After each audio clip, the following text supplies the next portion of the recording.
এই মাদ্রাসা মাঠে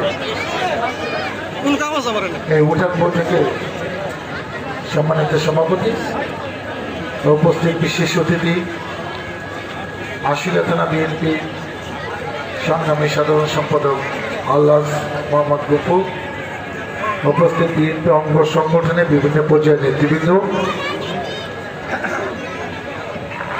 উপস্থিত শহীদ জিয়া সৈনিক ভাই ও বোনেরা, সুধী মণ্ডলী, দূরে দাঁড়িয়ে বাড়িতে বসে যারা আমার বক্তব্য শুনছেন, আসসালামু আলাইকুম।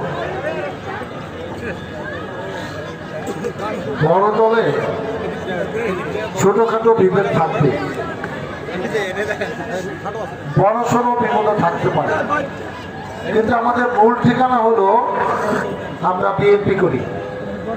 আমার এই দল তৈরি করছে শহীদ রাষ্ট্রপতি জিয়াউর রহমান, দীর্ঘদিন এই দলের নেতৃত্ব দিয়েছেন বিএনপি চেয়ারপারসন দেশনেত্রী বেগম খালেদা জিয়া।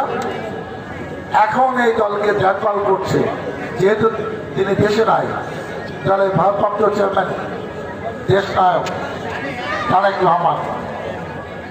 বিগত 15-17 বছর কি অমানুষ কষ্ট করেছে আমাদের এই নেতা, যারা আপনার কাছে ছিলাম, আমাদেরকে বিভিন্ন সময়ে উনি যা নির্দেশ দিয়েছেন আমরা কষ্ট করে জীবন বাজিয়ে রেখে যখন এগুলো পালন করেছি তখন আমরা টের পেয়েছি। একজন রাষ্ট্রপতির সন্তান, একজন প্রধানমন্ত্রীর সন্তান, তাকে দেশে আসতে দেওয়া হয় না। যে দল শহীদ রাষ্ট্রপতি জিয়াউর রহমানের নেতৃত্বে একবার ক্ষমতায় ছিল, আব্দুল সাত্তারের নেতৃত্বে দ্বিতীয়বার যে রাষ্ট্রপতি হয়েছিল, 91-এ দেশনেত্রী বেগম খালেদা জিয়ার নেতৃত্বে একবার ক্ষমতা ছিল, 2001 সালে একবার ক্ষমতায় ছিল। এই 3-4বার, অনেকে 5বার বলবে, 15 ধরলেন। সেই দলের হাজার হাজার লক্ষ লক্ষ কোটি কোটি ভোটার নেতা কর্মী নিশ্চয়ই বিএনপির দুঃসময় বিএনপিকে ভুলে যাবে না।